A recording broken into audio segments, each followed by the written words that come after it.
اور آخر ادھر اس آپ کی نے پالا پوسا بڑا کیا، پھر وہ سارا آپ نے دیکھا ہے، کیسا تھا؟ میرا بیٹا جو ہے وہ نہایت شریف اور کسی سے جھگڑا کرنے والا نہیں تھا، اور وہ سب کا سب جو ہے یعنی وہ میرے بچوں میں جیسے گھر کے بچوں میں کوئی ایک ہیرو ہوتا ہے، وہ بچہ میرا ہیرو تھا، اور میرا ہیرو کے ساتھ وہ چھین لیا، میرے بچے کو انہوں نے شہید کر دیا، اب وہ میرے پاس نہیں آ سکتا، میں اس کے لیے بہت غمزدہ ہوں۔ یہ ایسا لوگ ہے جو ساری زندگی بقایا جو جتنی دیر میں جیتا ہوں وہ دکھ میرے ساتھ رہے گا، اور میری آرمی چیف سید عاصم منیر صاحب سے یہ میری اپیل ہے کہ جس طریقے سے ان لوگوں نے میرا بیٹا چھینا ہے، آپ لوگ بھی ان کے بیٹوں کو اسی طریقے سے ماریں تاکہ میرے دل کی جو آگ ہے وہ ختم ہو جائے۔ مجھے یہ بتائیں کہ والدہ صاحبہ جو ہیں ان کے کیا تاثرات ہیں، وہ کیا یقیناً کرب کی کیفیت میں ہیں؟ بہت زیادہ کرب تھی، ہم دونوں کبھی رو لیتے ہیں کبھی چپ کر جاتے ہیں، کیا کریں اب رونا نہیں تو اور کیا کریں، ہماری تو اب مقدر میں رونا شروع ہو گیا نا۔ جوان بیٹا تھا، کمارا تھا، 31 سال عمر تھی، اور کام اس طریقے سے کرتا تھا کہ وہ ہیرو تھا میرا، یعنی میں اپنے بچے کی وہ فرمانبرداری پوری نہیں کرتا۔ ان ظالموں نے میرے بیٹے کو مجھ سے چھینا ہے، میرا جوان بیٹا انہوں نے چھین لیا مجھ سے، اس کا جو ظلم ہے ان کے اوپر ضرور آئے گا، کیونکہ نہتے بچوں کو انہوں نے مارا ہے میرے، بے شک وہ 23 بچے بھی ساری بات ہے، پنجابی تو ہمارے بچے ایسے ہی۔ ان لوگوں نے بالکل اس کا احساس نہیں کیا کہ یہ انسان کے بچے ہیں، سروں پہ گولیاں ماری ہیں، منہ دیکھنے کے قابل ہی نہیں چھوڑے کہ ہم ان کو دیکھ لیں۔ جی ناظرین، میرے ساتھ آصف اقبال کے چھوٹے بھائی موجود ہیں، ان سے بات کرتے ہیں۔ السلام علیکم۔ وعلیکم السلام۔ بھائی آپ کا کیا نام ہے؟ قاسم اقبال نام۔ قاسم بھائی بتائیں کہ آصف بھائی نے جب ادھر سے گئے ہیں تو آپ سے ملاقات ہوئی تھی؟ انفارچونیٹلی نہیں ہوئی میری ملاقات، میں شادرے میں اپنی بہن کے گھر تھا۔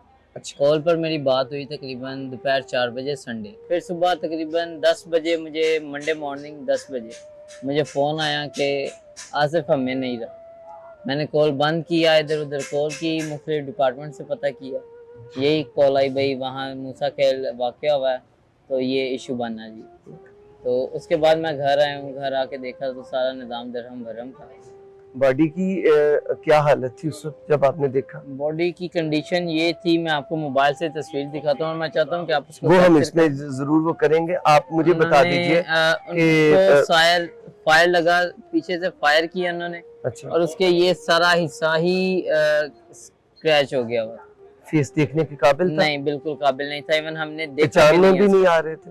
پہچان میں تو ہمیں تو پتہ ہی تھا، ہمارا بھائی تھا، 32 سال عمر تھی اس کی، ہمیں تو پتہ تھا کہ یہ ہے۔ خیر فیس کی ہم نے یہ چن دیکھی تھی جس سے ہمیں اندازہ ہوا کہ یہ ہمارا بھائی ہے، اس کے بعد اس کے کپڑے، جوتی، موبائل وغیرہ یہ سب کچھ شناخت ہو چکی ہوئی تھی کہ یہ وہاں جا کر انہوں نے کوئی فوٹوگرافس وغیرہ نہیں بھیجی؟ یار آصف بھائی نے خود کے میں پہنچ گیا ہوں، یہ پہنچے دیکھو ہی نہیں تھے وہاں پہ، اچھا اچھا، ایگزیکٹ پہنچے ہی نہیں، ابھی راستے سفر میں میں ہی ہی تھے تھے؟ جی، سفر میں ہی تھے، دوران سفر انہوں نے دوران سفر انہوں نے تارا ان کو فائر کیا۔ کیا کہنا چاہیں گے گورنمنٹس کو؟ Government of Pakistan, C M government ہماری جو ہیں، مریم نواز صاحبہ، بیوروکریٹس ہمارے، D G I S P R, army chief, chief justice of Pakistan, وزیر اعظم ہمارے، پریزیڈنٹ ہمارے، میری ان سب سے یہی گزارش ہے کہ ہماری افواج پاکستان شیروں کی فوج ہے، اور ان شیروں کو کہتے ہیں کہ جب ہجڑے مرتے ہیں تو وہ 7 دن کھانا نہیں کھاتے۔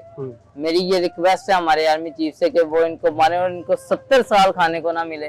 اگر اس بچی کو دیکھیں تو اس کی بھی آنکھیں اس وقت رو رہی ہیں، وہ کبھی وہ اپنے نانا کو چپ کرواتی ہے، پیچھے آصف اقبال کا چھوٹا بھائی اس کا ماموں ہے وہ بھی رو رہا ہے، ہاتھ میں دیکھیے گا کہ فوٹو ہے آصف اقبال کی۔ بات یہاں پر ختم نہیں ہو جاتی، یہ جو ایک آصف اقبال نہیں، پاکستان کے ہر گھر سے آصف اقبال کی لاش اٹھی ہے، وہ جو 23 نہیں، 23,000 نہیں، 23 لاکھ نہیں، 23 جو جتنے بھی 23 کروڑ کہا جائے تو اتنے آصف اقبالوں کی لاشیں ہم نے اٹھتی ہوئی دیکھی ہیں، اور وہ اگر ہم اس بات کو اپنے دل پہ لیں گے تو پھر ہمیں لگے گا کہ آصف اقبال ادھر سے نہیں اٹھا، ہمارے ہی گھر سے نکلا ہے۔